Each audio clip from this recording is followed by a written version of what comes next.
Pocket Podcast, final edition before the bowl season kicks off. We're here on the Sunday, Selection Sunday, really, I should say. And unfortunately for Oklahoma fans, Texas wound up in the playoff this postseason. Chris, your initial thoughts on this and the committee's top four choice? As an Oklahoma fan, of course, I have an issue with Texas being in the playoff. I certainly think they are the fifth best team in the country, but we saw a few years ago, Ohio State, they won the national championship with a third string quarterback, snubbing Florida State out for that's just not right. Florida State should be in there, especially with that defense they have, how well they played against Jaden Daniels at the beginning of the season. Just an incredible season this defense has had.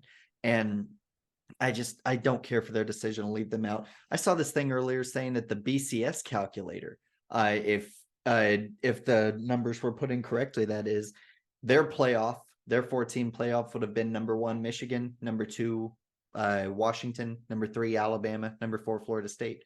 Alabama is very clearly one of the top 4 teams. They took down the back-to-back national champion Georgia Bulldogs, but I don't know. I have opinions. That's what I'll say. I believe it.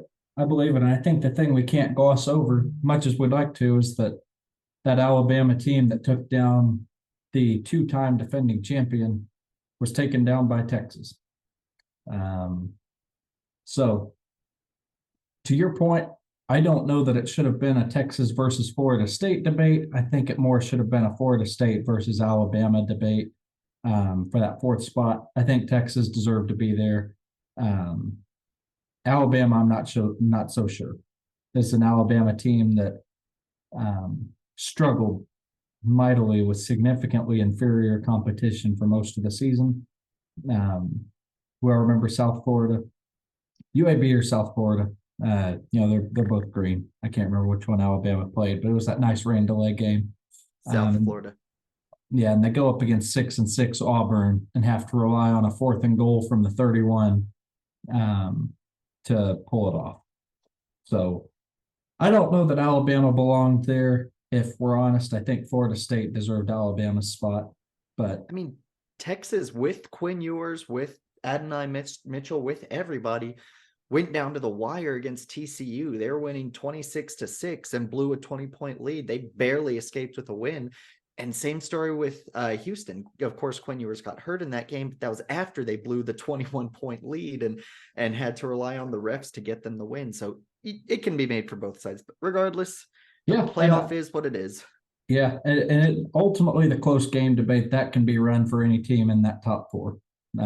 Every team had their share of weak performances. I think the committee probably got it right, aside from Florida State being taken out for Alabama. I don't think Alabama should be there. But like I said, it's academic now. Oklahoma comes in at 12th, and we get the face-off in late December against Arizona. 2 very evenly matched teams. Arizona ranked at 14th, Oklahoma at 12th. Offensively, Oklahoma and Arizona not too far apart. Oklahoma with the 5th ranked total offense in the country, Arizona 18th ranked. Defense, there's a little more of a discrepancy. Arizona comes in with the 36th ranked total defense in FBS football. Oklahoma comes in at 79th. So that's where the statistical discrepancy is maybe the greatest. There is on the defensive side of the ball. Arizona's riding a 6-game winning streak coming into this week, or coming into the bowl game, I should say. That 6-game winning streak they've had, defense for the most part has looked good. They've given up 30 points just once in that stretch, and that was to Shadur Sanders and the Colorado Buffaloes. They held Washington State to 6, the same Washington State team that took Washington down to the wire last week, excuse me. So it's going to be an interesting matchup. Tell me about the players you're really highlighting. Tell me about what you're seeing. So the players I'm really highlighting, and there's a graphic that's going to go up on the Sooner Pocket blog shortly before the game, in a week or two before the game, when I do our preview post, and that graphic is being shown right now. Basically, it's the people that are on this list. It's the statistical leaders for each side, but it's still some really good playmakers. They're the statistical leaders for a reason. Gavin Sawchuk, he's gone off on a tear lately. 4 games in a row with over 100 yards. He has 8 touchdowns on the season. Drake Stoops, who has 78 catches, but then on the other side for Arizona, to Tyroa McMillan, he has 80 catches, just 2 more than Drake Stoops, but for almost 400 more yards, 1,242 yards, 10 touchdowns. We've got maybe Danny Stutzman back. I haven't heard anything saying he won't be in the bowl game, but Danny Stutzman, if he decides to declare for the NFL draft, might sit this one out. I think he'll hang out with OU for one more year, but we'll see. It sure helped to have him, you know. It really would. He and Billy Bowman both. They've both just been on absolute. They've been on another level this season. And then you've got the play of the quarterbacks. Noah Fafita, if I remember correctly, I think this is only his first season as a starter. I can't remember. Yeah, it is. But in that first season, he's thrown for 2,500 yards, 23 touchdowns, only 5 interceptions. Dylan Gabriel, the main discrepancy there is the yardage, but the others are pretty similar. He has 3,660 yards, 30 touchdowns, 6 interceptions. So really the people on that graphic that we had up there just a minute ago, they are going to be the players I'm looking out for the most. Who are some of the people that you have your eye on? I think it's definitely going to be Oklahoma's front 7. Arizona brings the 6th ranked, I believe, in the Pac-12, 6th ranked rushing attack. So in their conference, it's good. Oklahoma has struggled as of late against the rush. So I think the ability there to stuff the run and for that front 7 to be able to get pressure on Noah Fafita, be able to keep him in check, keep him in the pocket, and maybe force some errant throws. That's where that's what this game will come down to. The offense is going to produce maybe some slowness starting off. Like I mentioned, Arizona's defense is really a solid defense. Some of what Oklahoma does, I just don't know that there's a great defense for. Arizona's got to go into this one knowing they're going to give up some yards, they're going to give up some points. But what Arizona's really going to be looking to do is extend their own drives on offense, not leave Oklahoma's offense with a lot of time to do stuff, force our defense to be out there for a lot of snaps, try to wear down that front 7. If we can't get pressure and we can't contain the run, this is probably going to be a really, really tight game that one team or the other will just squeak out of. Oklahoma, according to Action Network, is opened as a 1.5-point favorite on a 62.5-point over-under. I mentioned statistically, it looks to be a pretty even game, and I think Vegas has the same read on it. It's going to be a tight game, 2 teams that have a loss separating them. Arizona at 9-3, OU at 10-2. As we look back on the season, and even going back to the preseason, when we're looking ahead at the projections we have for the year, I think 10-2 for most people would far and away surpass the expectations they had for this team after a 6-7 finish last year. Yeah, I'd have to agree with you. I'm gonna have to go back and listen to our podcast from before the season to see if we had any record projections. One of us might have said 10-2. I can't remember, but seeing how well we played this year, it's really given me hope for next year. We're going to have a mean defense going into next season. And one thing about that Arizona game, something that separates our defense, something that makes our defense sound worse than it is where we are statistically. But if you look at the eye test, we've given up more than 40 points in a game once this season. It was the last game of the season. Now, granted, that was a horrible defensive second half, but we won't get into that. but only gave up 40 points once. We give up a lot of yards, but not a lot of points. And one of the things that really helped one of the main things that really helped us out with that is Danny Stutzman and Billy Bowman. We mentioned them earlier. Danny Stutzman, he brought a new level to the front seven that we haven't seen in a while. Even Kenneth Murray and Nick Benito, as good as they were, they weren't playing to the level that Danny Stutzman is right now. I mean, he's been a one-man wrecking crew out there. And whenever he's applying pressure on the quarterback and they have to throw an errant pass, Billy Bowman is back there waiting for it. 6 interceptions, 3 taken for a touchdown, all 3 from beyond 40 yards, one of them from 100 yards against BYU. They've really done a phenomenal job. And I tell you who really made the biggest stride on offense to help us get to that 10-2 point was Dylan Gabriel. We knew Drake Stoops would be a big playmaker this year, and he was, but Dylan Gabriel, there were a lot of questions about him coming into this year on if he would be the starter the whole year with Jackson Arnold sitting behind him, wondering if he would get more accurate, wondering if he would be able to show up clutch more in those tight games like he did against Texas. And he answered the call. He played so well this season, just dominated week in and week out. I can't believe how much better we are after just one season. Most teams after a 6-7 season, 8-4, 9-3 is their ceiling. We're looking at potentially 11-2. And so I'm beyond impressed and satisfied with what Brent Venables has done so far. Yeah, I'm right there with you. And I think the tendency for a lot of fans, especially after the Texas win, the tendency for a lot of fans was to maybe push the goalposts back a little bit, right? We come into the season, I think most reasonable people had us probably at 8 or 9 wins, coming off the 6-win premiere for Brent Venables last year.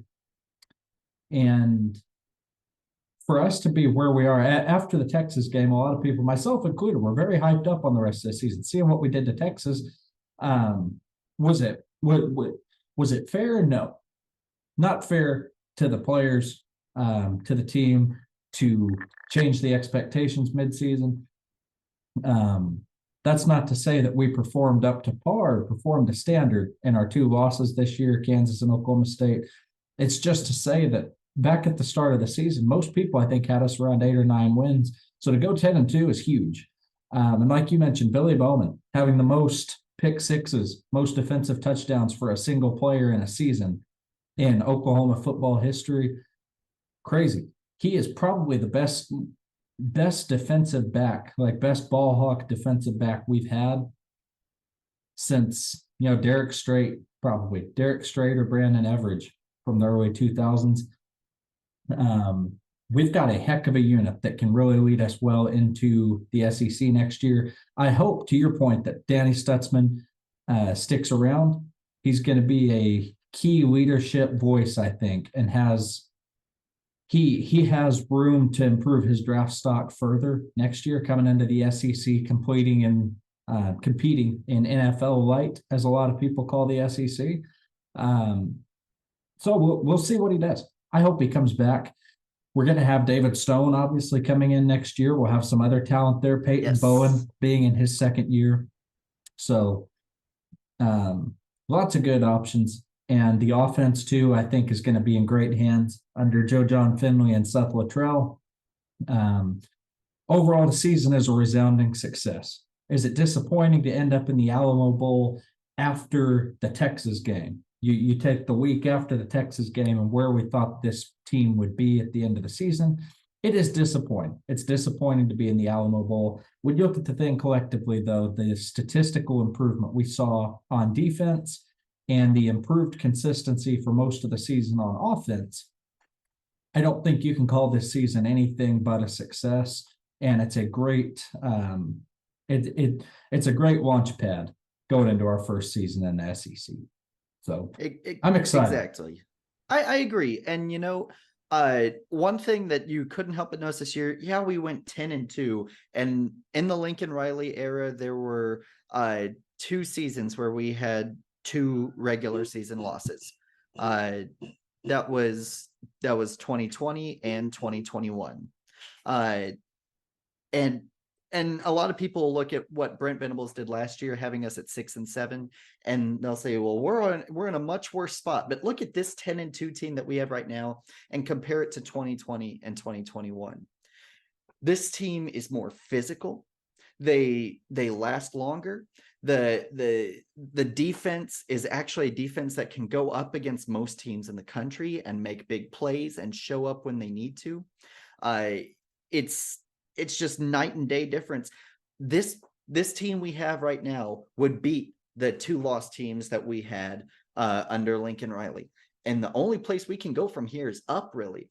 And I just got to thinking, next year we're going to have 3 players on the defense who are 5 stars: David Stone, Peyton Bowen, PJ Adibaware. And I think I pronounced that right. And that doesn't include any potential flips. I've heard that Williams Nwaneri is pretty much a done deal for Missouri. There's almost no flip chance there. But with Texas A&M losing Jimbo Fisher and losing earlier today their defensive line coach to Syracuse, I mean, David Hicks is down there. He might flip to OU. Dominic McKinley might flip to OU. Who knows what our defense is going to end up looking like? It's going to have at least 3 5-stars on it. And so it's just been phenomenal. We've talked about the Texas game a lot, and that has to be far and away our best win of all the teams in the country right now. Technically speaking, it is the best win. Numbers 1 and 2 don't have a loss. Number 3, their only loss is to us.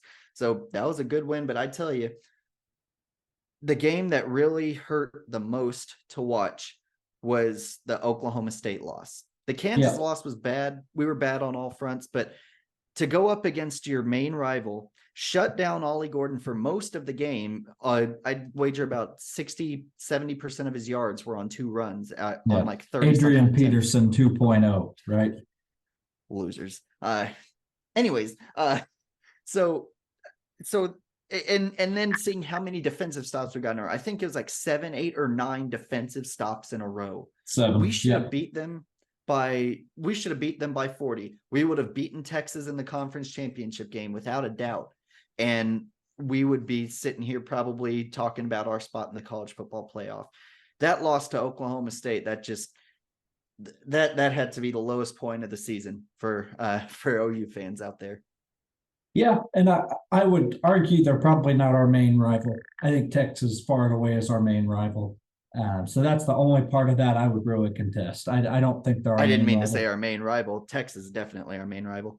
Yeah. In-state, probably 91 teams against 1 team in a 100, 111, 115 or so game series. Not much of a rivalry there. That said, it's your in-state opponent that you play year in and year out, and it definitely sucks to lose that last one because it's kind of the eternal scoreboard. So we'll get them back at some point. Hoping we get another chance to. Hope we get a chance to fix that one down the line. Probably likely in a bowl game sooner than anything else. But if they're good enough, we'll see what happens. Overall, though, happy with where the season went, all things considered, when you look at initial expectations where we came out last year. So good there. When we look at the playoff matchups, last thing I want to hit here tonight. I tell you what, before we get there, let me ask you for an initial prediction on Oklahoma, Arizona.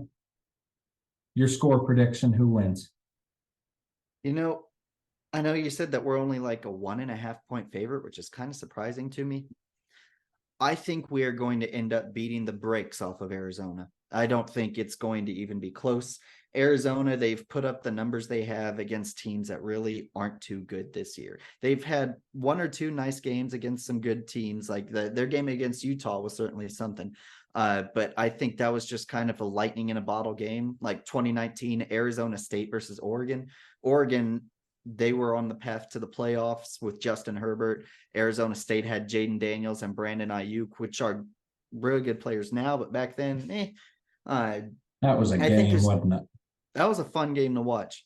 But I think it was just kind of one of those games, and I think we're going to end up beating the brakes off of Arizona State. I'm predicting. I'm sorry, Arizona. I'm predicting a final score. Let me think about this for a second. I'm going to say 52-28. That's really crazy you say that. I was sitting here thinking 52-30. I think Arizona hits the 30 mark. Most of that is going to come in the first half. The Yep. TCU game aside, we've been a good second half team defensively this year, most of the year.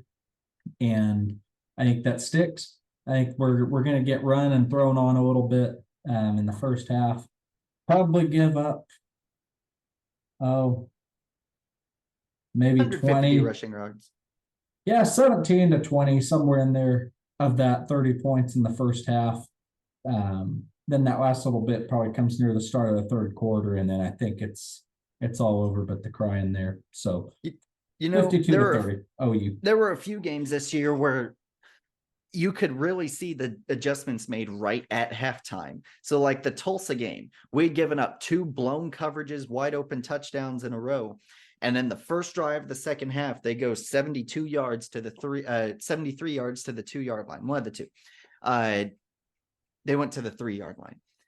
And after that drive, Tulsa gained 9 yards the rest of the game. The West Virginia game, at the end of the second half, at the end of the first half, they were kind of going up and down the field on us. We couldn't stop them.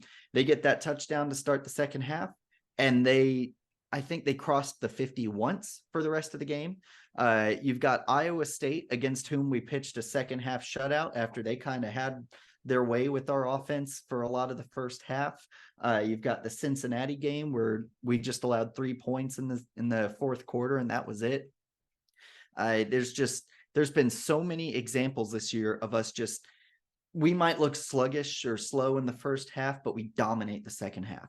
And I think we're really going to see a lot of that. We're really going to see a lot of that against Arizona. Yeah. When we look ahead to the playoff, Texas versus Washington, Alabama versus Michigan. My initial thoughts here, I think Texas will end up handling Washington, probably advancing to the title game to play Alabama. I don't think Michigan has the offense to overpower Alabama's stout defense. Michigan's going to be in for a rude awakening. And I think that, not sure if you saw it, but the Michigan players were visibly disappointed today, learning that they would be facing Alabama and not getting what they perceived to be the easy game against Florida State. So I think you're looking at an Alabama-Texas rematch for the national title. Alabama cleans this up. Saban makes some good adjustments. I don't know, and I really don't know here if Saban in his time at Alabama has ever lost to the same team twice in one season. I don't know if he's ever played the same team twice in a season, for that matter.